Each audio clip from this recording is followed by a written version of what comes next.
Hello, everyone, and welcome back to a brand new episode of JaianMusic Notes, where I take you through the creative process behind my anime song covers. Today, I am so excited. We are doing our very first Pokemon cover deep dive.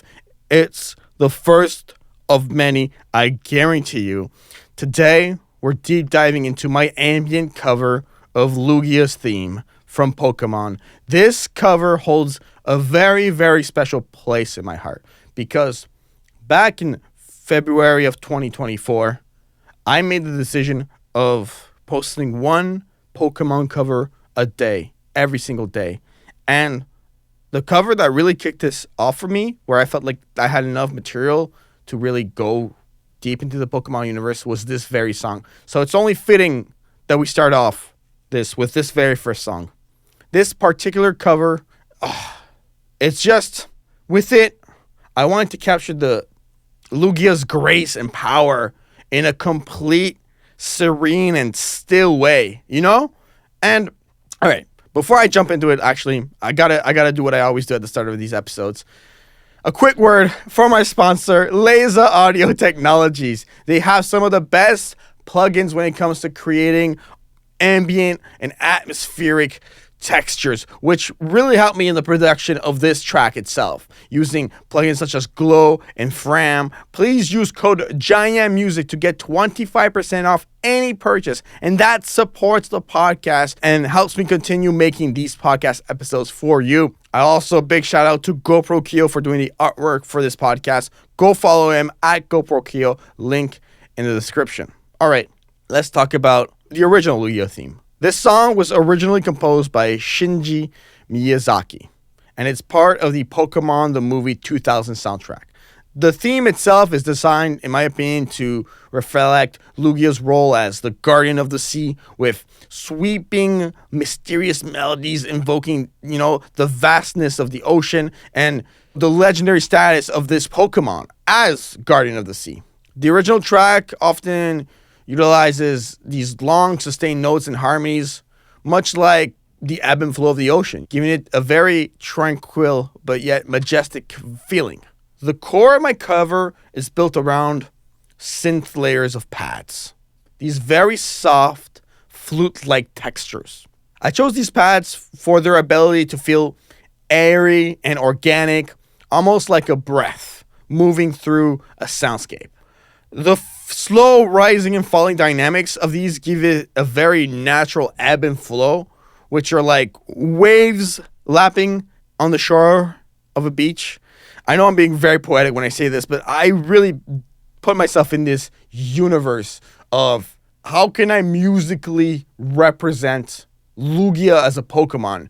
This one was really important to me. These pads, while digital in nature, were designed to evoke the feeling of water movement with smooth transition between notes and no sharp edges. This cover is very calm and meditative. It has that type of atmosphere, and I feel like that's the perfect way to represent Lugia's serene but very powerful nature. You do not want to mess around with this Pokemon. So, how did I go about creating stillness through slow and relaxing layers? The track is deliberately slow-paced. That's like what it needs to be in order to have that effect. You can't do this quickly. It's designed to sit in this ambient pocket where each harmony and chord fully expands. I use these very sparse chord progressions to let the harmonies breathe, and with each chord sustaining over multiple beats before resolving. By doing this, I create a sense of stillness. There's no rush, no urgency, just slow unfolding harmonies. It's the kind of music you can imagine while listening to while meditating or staring out into the open sea. The lead sound is not a literal flute, but it's very similar in timbre. Smooth, flowing, and quite soft.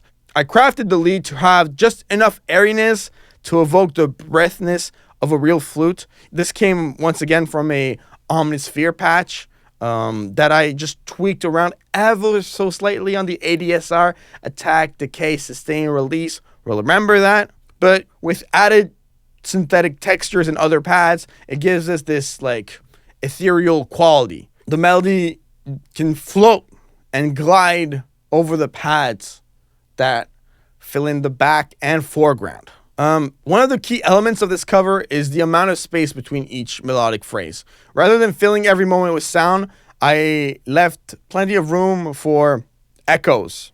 This helped the music feel expansive, open, allowing, the listener to focus on each harmony and the subtle movements of the pads in the background. The slow progression is vital because you have to have it to create an atmosphere of calmness. There's no sharp changes in dynamics. It's very gradual, which lets the listeners sink into a deeper mood for the piece and is once again extremely representative of Lugia as a Pokemon. Although these pads can feel like minimal, I layered and layered and layered and layered on this thing. Each track on the surface has multiple layers to it.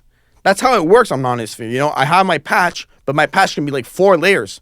Some are warm and full-bodied, and some are more flute-like and thin, which adds to the textures all coming into one massive composition. These layers combine to create the sense of space and stillness, but overlapping different pad textures enriches the ambient soundscape and feels more vast and enveloping. Once again, I feel like I talk a lot about reverb on these episodes, but it's super important for what I try to aim for, and especially when I sit in this ambient music pocket, It plays a crucial role. It's used here to create these spacious tales and allows for each note to decay slowly into the background, adding into the ambient and oceanic feel. Reverb helps a song or sound or the music itself, use the word you want, to float in the space that you want it to belong in.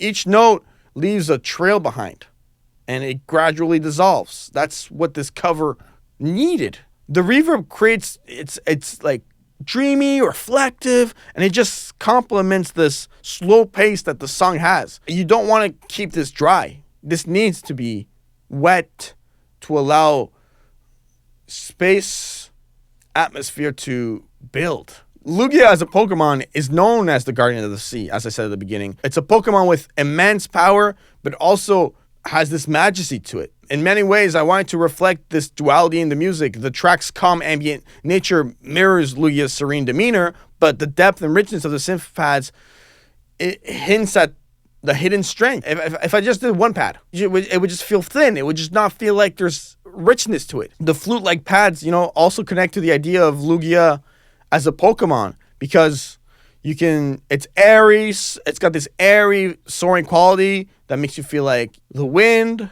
but it's also slow and doesn't move quite quickly, and that could make you feel like the sea itself. So that wraps up my breakdown of my Lugia theme cover. This track was a deep dive into ambient synthetic design, layering pads together. More. Let me take a step back. Selecting multiple different pads and layering them together to become this soft, meditative progression, while still aiming for a specific texture, which this one for me was flute-like. So I hope this episode gave you some insight into how I crafted this atmospheric stillness in the piece. I just want to once again shout out Laser Audio Technologies. Please use code JaianMusic at checkout, get 25% off. Follow at GoProKio, who does all of the artwork for the podcast. You can subscribe to JaianMusic Notes in your favorite podcatcher. Follow me on social media at JaianMusic, and JaianMusic.com is my website. Thank you so much, and I'll see you next time. Bye, everyone.